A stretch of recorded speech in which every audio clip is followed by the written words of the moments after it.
Marv, thanks for joining us in the SaintCon hallway. I appreciate you giving us some time to sit down and just chat. I have a few questions for you. Do you have a hacker handle? The one that I choose is Marv the Great, sort of. Okay. And spelled the way it is because I needed a handle for, it was AIM, actually. It was AOL Instant Messenger. We used it as our internal IM when I first started working for the outsourcer for Cisco that I was at 20 years ago, and had to come up with a name. And the stuff that I was using before I didn't like, and so I decided Marv the Great. But GREAT sounded a little just, it sounded like hubris. Like Right. I felt that I needed to take it down and have some humility there, and so it became great as in on your nerves, and that's where that came from. So, Awesome. and I'm a firm believer in, if you don't choose your own handle, someone else is going to choose one for you, and It's I'm not fact. sure that I would like anything that anyone else would choose for me. Sometimes they're amazing, but most of the time it is rolling the dice in a scary direction. Absolutely. Yeah, I can appreciate that. What's the first SaintCon you ever attended? 2015 up at Weber. The Nice. last year it was at Weber. That's awesome. What's your favorite SaintCon memory from then to present? Oh, selfishly, I would say 2016 speaking. It was the second time ever that I'd done public speaking. I super hate it, but you get really amped up for it. And I'm a firm believer in anything that makes you that uncomfortable is making you uncomfortable for a reason. And you should probably try to embrace it and like tackle it, right? Do you So, remember our discussions at 801 Labs before your talk? yeah, Yeah, you were you were super nervous. that's every time you to this thought day. you Like thought you were I've, gonna bail. You're like, I can't do it. I'm not gonna do it. And I'm like, dude, it'll be fine. Just well, that was for B-sides for the oh, is first that B time. sides? Okay, sorry. Yeah. It does kind of blur together in my head a little bit. Yeah, they all do. So SaintCon was like 6 months, 8 months after B-sides. And then while I was at SaintCon that year, I got hit up by B-sides Raleigh because they had a speaker drop out at the last minute. I remember that And they're like, hey, still want to give your presentation? And so like the next week I flew out to Raleigh and gave that presentation again.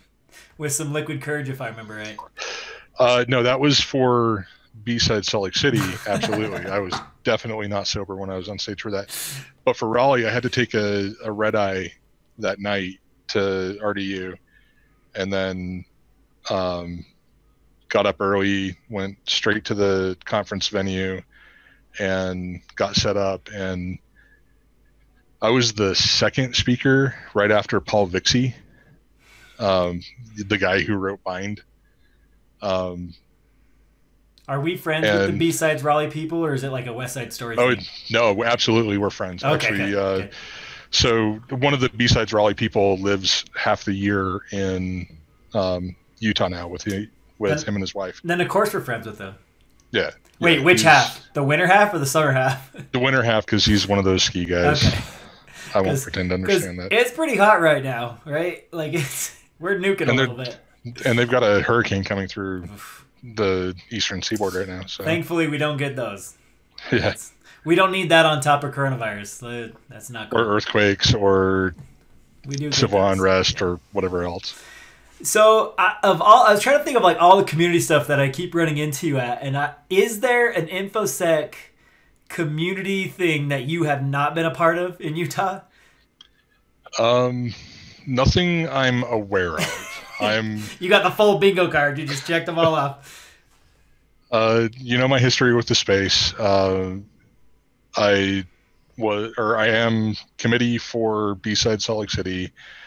I was supposed to be staff this year for SaintCon, helping lean out, doing contests and events, and we're still talking about potential things that we could do this year Uh, and if we punt for a year, all for the better.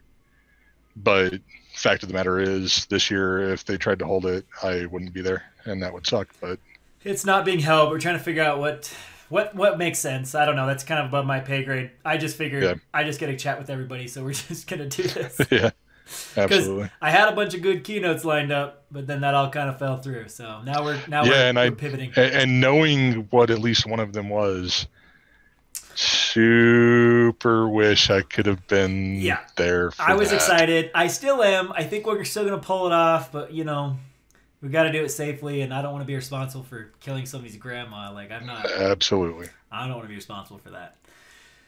So, besides Salt Lake, you're like a core function of that, right? Like, every time you're dealing with venue, you're dealing with, maybe Bryce Coons is pulling his hair out more, but. My official designation was venue coordinator for this year and last year, and then this year we went virtual. We were one of the first conferences to go virtual of all of the conferences, just because of the timing. Yeah, it hit. Like March 22nd, I want to say 21st, 22nd is when we were scheduled for, and the state went into lockdown on the weekend of the 16th. Yeah. So. Yeah, it's like SaintCon. Part of me is like, it's a mental night. At this point, though, I kind of just miss cons. At that point, I was like, I could use a break. It would be nice. But now I'm like, I just miss my families. Well, I had just been watching the news and seeing the progression of where things were going. And, that was right after RSA. And that guy that probably picked it up at RSA conference went home. Like, he was younger than me and he died. And I'm like, I'm telling the rest of the committee, I'm like, we need to push the brakes. We need to really pay attention to this. There was some pushback, and then we eventually decided to initially cancel. Things did not trend in a positive direction for anything. And I guess still isn't at this point, which is it's crazy 6 months later. Well, not quite, but close. All right, so of the things I know Marv for, leaving out alcohol, but we have cars, keyboards, guns, lock sport, 3D printing. Did I miss like a core anchor of 3D printer right there? Yeah, your food triangle. If I was building your grade school food triangle, did I catch them all? Did I miss something? Is there something we don't know about Marv? So there's Lego, because there's the Lego Saturn V right there. Oh, space too. I knew space. I've got a ton of Lego. I collect like Hot Wheels cars because they're way cheaper than collecting real cars. I collect real cars, but they're niche and very inexpensive, relatively speaking. Photography. I don't know how many thousands of books that I own.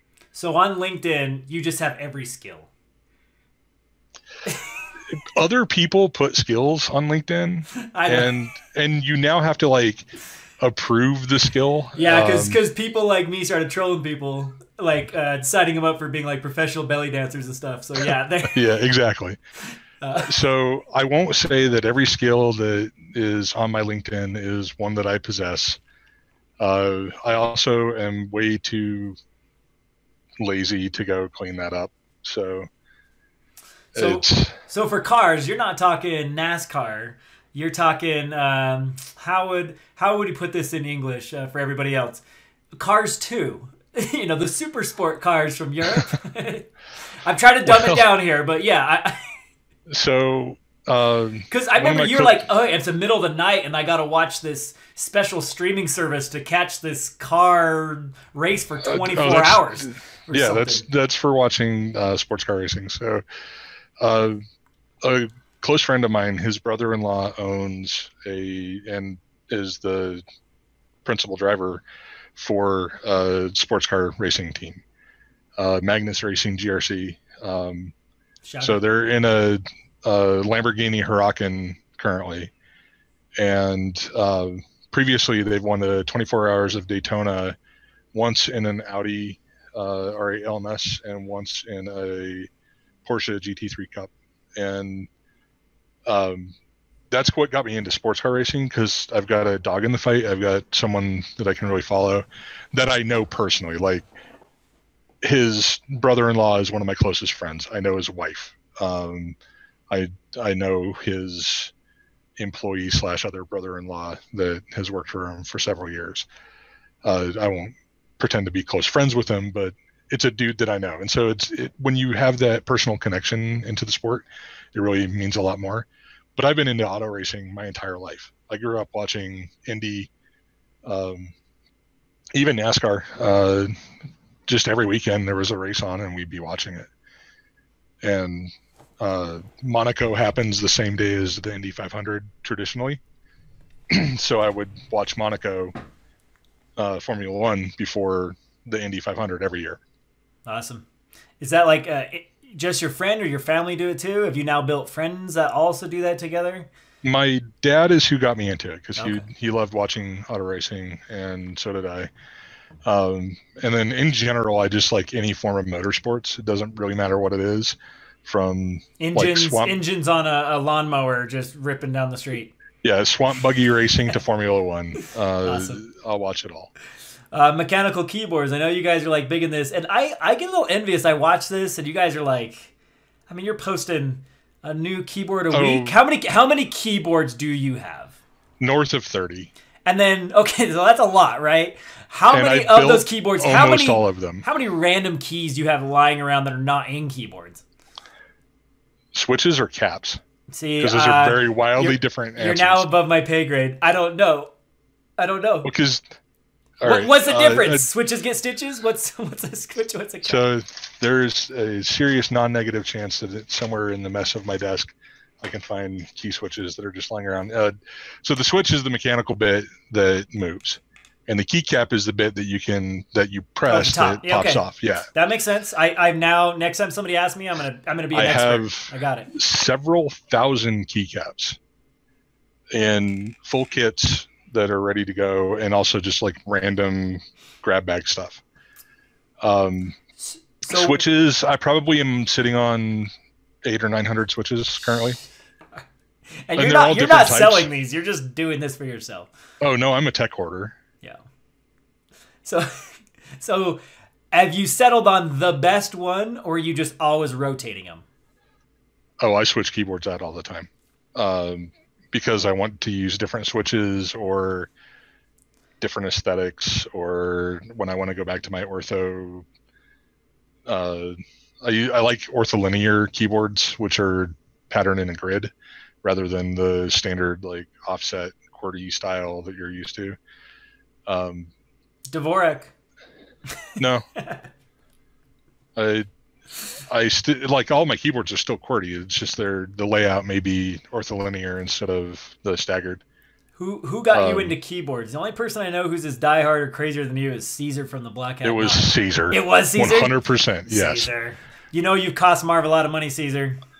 Oh, thousands of dollars. No joke. And we're not even getting into like the audio crap that he got me into. Awesome.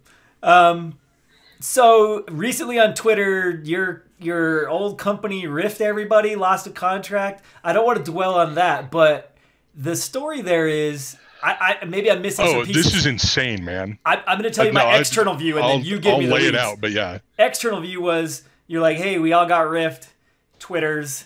I'm on the market, and then I see a post later like, thanks everybody, I got a job, and I don't know. Fill us in. Maybe you don't certain details you don't have to share, but high level. I'll go through the whole thing. Okay. So it was a Tuesday morning. I had started doing work that day, getting ready for some meetings with some vendors on an outstanding project that we were doing, and the CIO reaches out to me, and that's a skip level for me. Like I reported to the software architect, though really he should have been a CTO. And he was on vacation. He was on Lake Powell with no phone, nothing. Right. And so when his boss reaches out to me at 9:30 in the morning, I knew. And I knew, looking back at it, our business model is doing background checks for people that are visiting places. Oh, yeah. Nobody was visiting places. And so we hadn't really had significant income since March. And, as a startup, you've got some runway, but it's not infinite. Right. And so they had to make some pullbacks and contract the business from where it was. And I totally understand it. So 75% of my company was Rift. I was kind of waiting to post on Twitter and start getting the friend network moving until I had a chance to talk to my boss. But knowing that he was totally out of pocket, I really didn't want to wait until another week, Friday when he was going to go home, when he was going to be home. And so that night, probably 9:30 at night, I pushed out the tweet. I'm like, hey, this happened. No harm, no foul. I understand why. I totally get it. If the company wants to exist, they need to cut to the bone. And they did. And the immediate amplification that I got from my Twitter followers, and a fair number of them are people that I actually know that I consider friends. I don't know all 1,500 followers that I have, but I know a significant portion of them. The amplification was immediate and huge. And that night, I get a DM from some CEO of a company I've never heard of. Like, hey, are you interested in threat intelligence? I've got a position open. I'd like to talk to you. Like, yeah, I'm interested in threat intelligence. I don't do threat intelligence currently. It's not a day-to-day thing. You're like, call me Mr. IOC. Yeah. Let's do this. I am interested. And so I replied to him in the morning. So that was Wednesday morning. We set up an interview for Thursday. And it was supposed to be between me, the CEO, and then the team lead of the threat intelligence group for this company. And so the team lead was tied up with the customer thing, and so he couldn't really make the meeting. And so just talked to the CEO for an hour, and then we set up another meeting with the team lead the next day. Talked to him and the entire team, actually. It was good to get to that initial connection and know who people were. And then just kind of back and forth, what do you need salary wise? Yeah, we can maybe make this work. Let me talk to the CEO. So 4 p.m. on Friday, CEO calls me and explains, just due to my experience, I've been in the industry for 20 years, and my salary ask, they'd like to make me the director of the team, which is not anything that I planned on doing. Touchdown. So, I think that's the salary also is the extra point as well. Yeah, and then what's it, an onside kick or whatever, and then taking that in for another one, right? I'm not a football guy. I was going to make a supercar analogy, but I don't know any. So another left turn. So it turned out that... So like a week. 72 hours. Less than 72 hours before I had my verbal. And then I had basically a week of vacation. So all those things that you're volunteering for and participating in ROI'd? Possibly. Yeah, I mean, I'm not saying it's the only thing, but definitely it was the network. It was the people that cared enough to push that retweet button, right? And that amplification of the audience, because there were no common followers between myself and the CEO that I could find. So you got seven layers of Infosec. Yeah, absolutely. and I don't think that anyone can really discount the potential power that the network of people that you have on your side really gives you. I mean, I built a career out of following people places, and I social engineered a career. I didn't ever plan on being in security or even technology for that matter. My career started at a drugstore stocking shelves, my first job out of high school, and then following people. And that landed me at Cisco eventually. It's great. An unbroken string of following somebody from one opportunity to another. So yeah, it's, and that's what I always tell people. Like, in your series of talks, I watched all the videos today. Wait, all of them? Yeah. Jeez. It's like there's like 8 of them out there already. That's a lot. Yeah. But they're good people. It's fun. They're good people, and getting the backstories of my friends and things like that. That's really awesome. But it was, it was telling to me and humbling how immediate the response was and how wide that went. I think looking at the analytics, because I like to go look at Twitter analytics every once in a while, that was my highest reaching tweet other than a DNS shitpost that I think I've ever had. Nice. And that's great. So I owe all of this to the community, to the people. Clearly, though, that gets you to the interview. But I mean, 20 years of experience also helps in this scenario, right? Speaking of that, of your 20 years, what would you say your biggest success or failure is, depending on the story and how good it is? Is there one that you could share that some people are scared to do the failure side, or maybe just top of mind, only one pops up? Whatever that is, do you have one you can share? Where you just owned it, wrecked it, did a good job, or owned it, wrecked it in a bad way? Well, I can tell you about the time that I was on a phone call for 16 hours when I was working for the outsourcer tech support for Cisco. That doesn't sound good, like an incident or something. 16 hours. Well, it was more political. We weren't allowed to escalate cases if we were making any headway on them, and we were very slowly making headway on this case. The details of it. Was it DNS? No, in this case, it was token ring. Okay.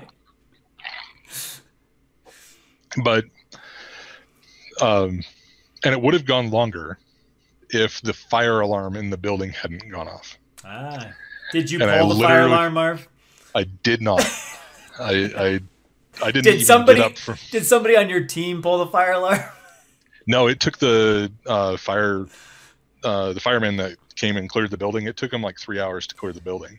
The boss is like, quit getting progress so we can go home, or somebody needs to pull the fire alarm, and the fire alarm goes off. But it was when the fire alarm finally went off, I'm like, I have to evacuate the building, so you'll need to call in and have it requeued. It wasn't like the call handling stuff back in the early 2000s was very different. So it's like Comcast. Like I just have to start over every time I call. I was just on the phone with a guy for 4 hours. Yeah, sorry, we don't see that in your ticket. They didn't update it. Yeah, but I was talking to like 2 people in Chicago who were relaying instructions to somebody in Idaho to do this. It literally would have been faster and easier for me to drive to serial cable into it, Idaho Falls, fix it, and come home. Right. But I won't call that a win or a failure, but it's one of those things. It's one of those events that's literally been almost 20 years ago. This would have been about 2000, 2001-ish time frame. And I remember those times. I was dealing with point of sale systems that were on RG6 set up in a star topology, and they could only handshake every other machine. Yep. And if the ohms caps went anywhere off of their 50 ohm reading, the whole point of sale system would go down. Yeah. And it had to get booted up in a certain order. Like, okay. And the monitors include like turn off the printer, turn off the monitor, then the computer, then turn them on in this order, and then all your terminals will come back up. Freaking mess. The technology today, as frustrating as it is, I'll take it over that any day. I mean, the biggest frustration with technology today is abstraction after abstraction after abstraction. Software-defined networking and everything as a service, and it's Where you'll beat your head getting for back something for down. 16 hours and it's just a checkbox somewhere. Yeah. Yeah.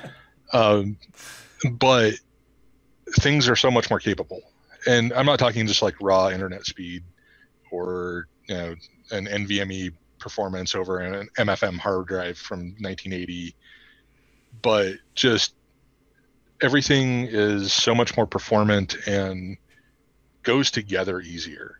Like, I stopped building PCs for a lot of years because I got tired of dealing with it, and I got tired of figuring out IRQs and this And sound now card you're like, demands this one. I'm going to build And keyboards instead. well, it's just electric.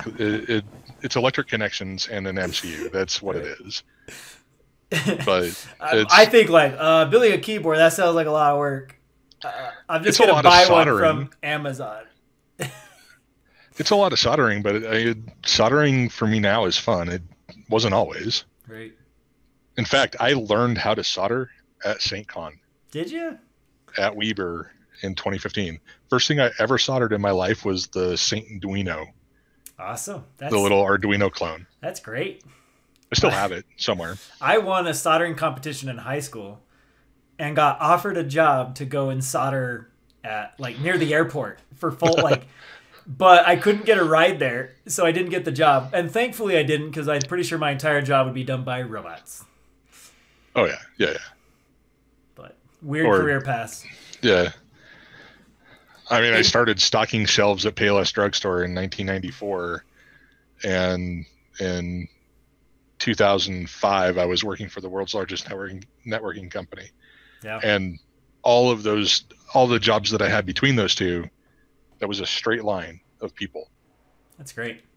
Any Corona coaster projects you're working on besides the plethora of Legos and models and cars and keyboards? Anything else you're working on? Well, I mean, I collect hobbies as a hobby, so I did shortly before lockdown happened. I got one of my two classic Saabs up from St. George, and one of your two. Poking. I assume that means there's other models as well besides just your Saabs. No, these aren't models. These are cars. These are 1967 and 1968. I'm aware. Saab's a brand, right? But like, are there other cars besides those two? Oh, I've got my POS Tahoe that I really need to get running on all 8 cylinders. It doesn't like running on 7. I don't work on like my daily driver car. That's smart. I won't. But penalty for failure is too high. Yeah. Well, maybe not now. We're not driving anywhere right now, but usually. Oh yeah, I got sick late March, and I was basically sick for 40 days, and I drove 14 miles in 40 days. Jeez, that's bad. And that was going to like the doctor. Right. But that's cool. Classic car. You're restoring them, doing engines. They're already restored. Okay. Restoring bodywork, engine work, all the above. All of the above, like whatever they need. The one that I have here right now, my first project is to get the driver's side door latch, the exterior door latch working. And so it's always those details. Yeah. Well, I mean, you have to start with one project, and that's the one I chose. It has lots of projects to go through. Mine were nowhere near as cool as the Saab, but I restored a truck, and I had a Datsun and a few Scout International Harvesters, and I really got into bodywork. I almost did it as a career. Well, if you had a Harvester or an International Scout 2, you were doing bodywork, because they were made of the thinnest, crappiest, most rust-prone steel I think I've ever seen. We had one when I was growing up. That was the Datsun 240Z. That thing was rusty, but I really liked it. But then I had that epiphany of, if I do this 40 hours a week, I'm gonna hate it. Yeah. So, like, I want to keep it as something I enjoy doing, not like, I'm 50 years old and I'm still wet sanding cars. Yeah. Like, I grew up just assuming I would have been a truck driver like my dad, and he did everything in his power to make sure that wasn't ever going to happen. So I get that, but and I've worked in of the side jobs that I've had in my life that aren't career jobs, just things that I did. Snowmaking. I was also You're not talking pit about crew for a cocaine race in car. Park City. You're talking about actually making No, snow. I'm talking about working at 7,000 feet, pumping water at the canyons to fill their snowmaking operation. Right. But I worked for a guy. I was his pit crew basically for his race car, and so that was my third job that I had at the time, and the only one that I wasn't paid for, but it was the one that I got the most satisfaction out of. The thing that I hated the worst was like Bondo and sanding and doing that stuff. I actually like that. Bodywork is awful. It is if it's like your job, but if you just have time to just get some clean lines and it's not perfect, rebondo, do it again. I enjoy it. I mean, this is a race car. It's going to get hit, and it's going to hit things, and yeah. But it was also, we need to make it look not terrible before we go on the track. So, right. Well, how much do we love Dumby? I love that guy. I think it's high, right? If we had to rate that, it's like a 10 out of 10. We love Dumby. Yeah, absolutely. I just miss a Dumby. I just thought I'd throw it out. Yeah, I haven't talked to him for a little while. He kind of goes off grid every once in a while. Yeah, he's a good dude, and gives me my good music to listen to. So I double dip there. Anything you want to say at the end? Any book you're trying to sell or peddle or anything with some airtime? You know, I knew you were going to ask that question because I've been watching the videos, and I was going to bring up, and will again, like, people need to build their network. They need to foster those relationships into positivity. So what if they're a highly introverted person who has a hard time connecting with people virtually? What do you recommend? How do they do that? I'm not that guy. Like, I'm a super outgoing, extroverted misanthrope. Like, I can very easily talk to people. I just don't like people as a concept. So I'm probably the wrong person to ask that for, but jump into a conversation if it's on Twitter or Discord or if somebody is highly introverted and has a hard time connecting, what's something they can say to Marv that gets you to respond positively to them? Talk to me. Like, it's cars, keyboards, classic car restoration, space, Legos. And any of those things, I feel like I can talk shop with just about anybody. The reason I'm saying this is because if you just tell somebody who's introverted, just talk to me, that's a non-starter in a lot of people. But if you say, hey, if somebody walks up to me and says, classic car restoration, you can have a conversation and build a rapport, they might do that if they're interested in that. So I'm trying to give or photography or 3D printing or... I can attest Marv's a good guy. You can approach him, super friendly. If he's in a crowd, you could do it one-on-one if you're nervous, but yeah. I pretty much stand out in any crowd I'm in, so I'm easily findable. Awesome. Well, I don't want to take too much more of your time. I appreciate you chatting with me, learning about you, about your networking, about your fast job turnaround that was for a positive and success, and now you're a director. So that's fantastic, and thank you, and appreciate you joining us in the SaintCon hallway, sir. Thanks, man. It's great to be here, and I miss all you guys. Can't wait till we can do it for real. Agreed.